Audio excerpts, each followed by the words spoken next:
All right, people. Yo, so there's a new film just hit Netflix called The Guilty, and whew, people. Hey, this is something, right? Because it's set basically within one room. I mean, technically, two, maybe three if you count the toilets. But yeah, it's mainly just in one room, and that is a police call operating room. Now, I have to say, firstly, a police call operating room looks completely different to what you envision it to look like. I don't know. I kind of, in my head, you think banks and banks and banks of desks, right? Not many desks at all. Not many desks at all. So it's kind of crazy, but yeah, it's just set within this space. So yeah, let's it is directed by Antoine Farouk, you know what I mean? Which I definitely think this is a good film for him because it shows his range. Because I think we know him for like the Fast and the Furious stuff. I mean, he did do Training Day, right? Which is, a grittier film. But this really shows his ability to tell different types of stories. So yes, so he directed Nick Pizzolatto um, wrote the screenplay. So it's actually an adaptation of a 2018 Danish film of the same name, which was directed by Gustav Müller, who co-wrote it with Emil Nigard Alberton. And it was Müller's first film. Won a number of awards. Okay. And yeah, just watching this, like the idea, the concept, it is very good.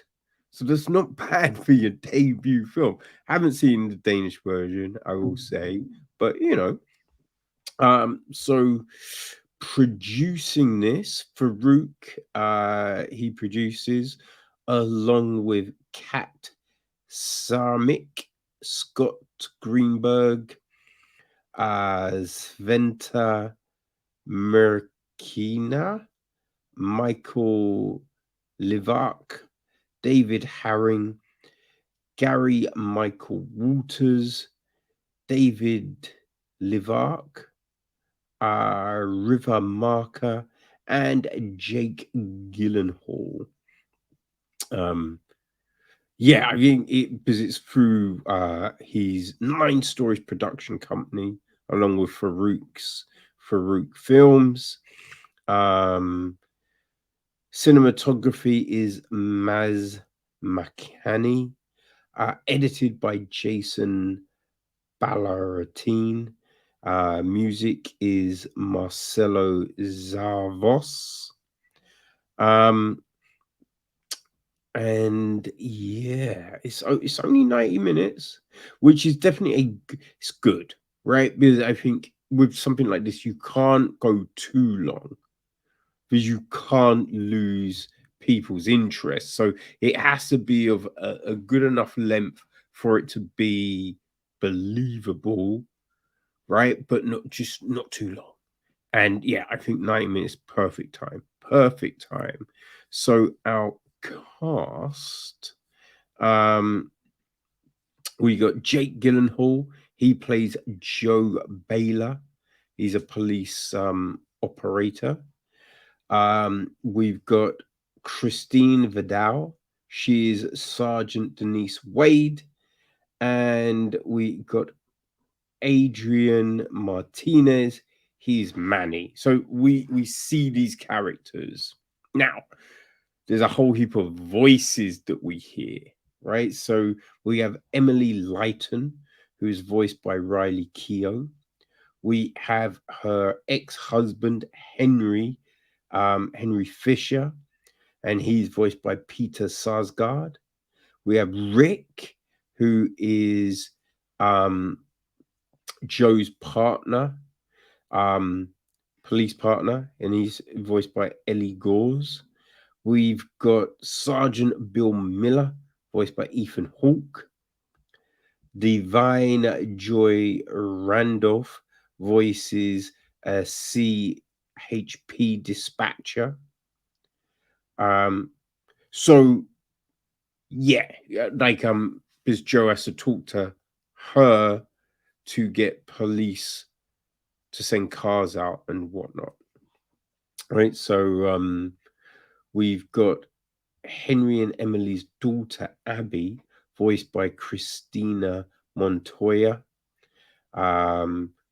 We got Officer Tim Gervasi, voiced David Cassandana.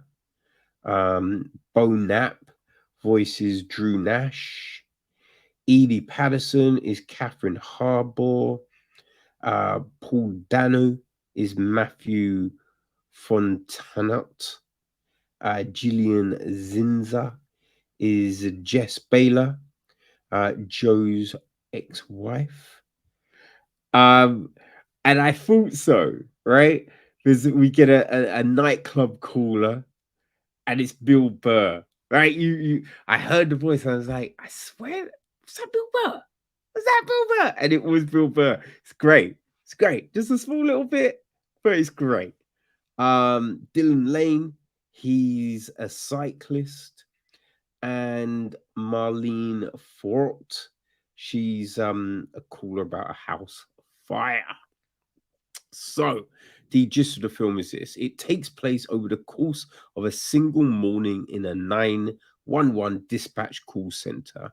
Call operator Joe Baylor tries to save a caller in grave danger, but he soon discovers that nothing is as it seems, and facing the truth is the only way out. Ooh, sounds a little ominous, right? So, we start and we have Joe, right? Joe at the desk taking calls, and like straight away, you kind of sense there's something going on, right? And when I say there's something going on, I mean that Joe, he's distracted, he's irritated, there's frustration there, anger. He's taking the calls. It's like he doesn't want to be taking these calls. He's snapping at the colleagues, right? It's kind of like he ain't a people person. Ain't a people person. But there are references to a court case that's taking place the next day, and he's going to be back on the street real soon, right? So we know some of this is stress about this case. We don't know what the case is. We also get a caller from a reporter who calls a few times during it. She's trying to get his side of the story and all of this. So there's all of this going on. And yeah, he's taking these calls, and he's a kind of a dick. Kind of a dick. Right. And through all of this, we get him.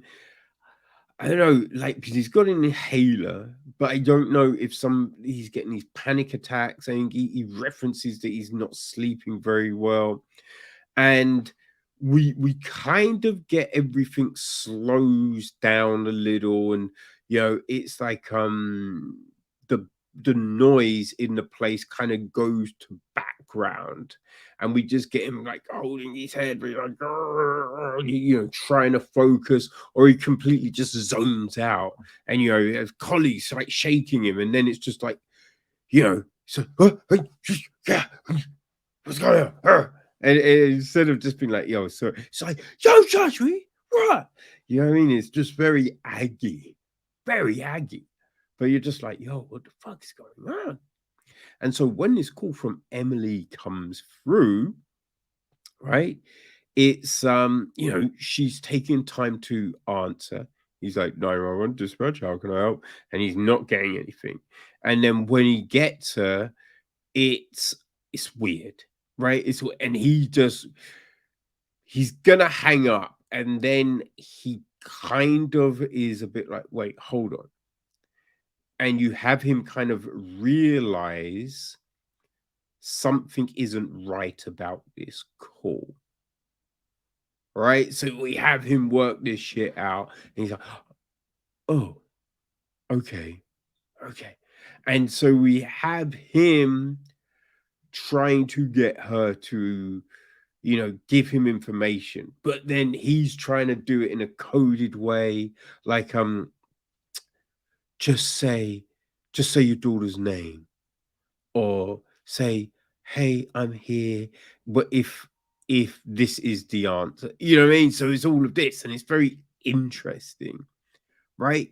And hey, I've referenced this film a lot, right? But it goes back to that 2000 film Buried, starring Ryan Reynolds, where he's trapped in the coffin and he's got a phone and he's trying to speak to the police operator to get help.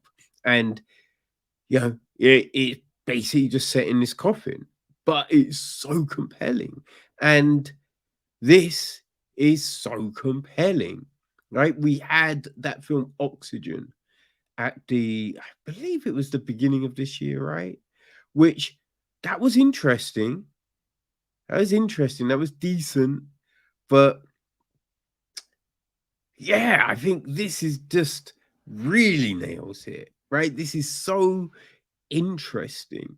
And I think a lot of it is sold on Gyllenhaal, right? Because we have to believe that he is this asshole, but he now really needs to help this woman. And we kind of through it understand that in him helping her, it's helping him in a way, right? We don't know why, but we get the sense that he needs to make sure she's okay. I mean, now, Gyllenhaal not be, I mean, Gyllenhaal, I should say Joe, right? Joe not being a, people person. I mean, that's how it seems. Sometimes his way of helping is not great, right? You just think, yo, why did you say that? Like, don't say that. Say the other thing. The other thing works better in this situation. Don't say, don't let your anger get in control of you. Like, what are you doing? And so you are with him. You are there, like being like, yo, you need to talk this person down, or you need to get this information. Like, what are you doing? What are you doing, Joe? You know what I mean? And I think we see him change throughout this. I mean, it's an interesting one because we see him change, but we also still he's a dick. Now, as the film, moves on and evolves, it does become interesting because I think we do learn more on what happened and the impact it's having on other people, right? His wife, his partner. Um, but I think some of it you do wonder, yo, is there a PTSD kind of situation here? You know what I mean? So you then do wonder that. So the more you learn, you're wondering, okay, how much of this is reality?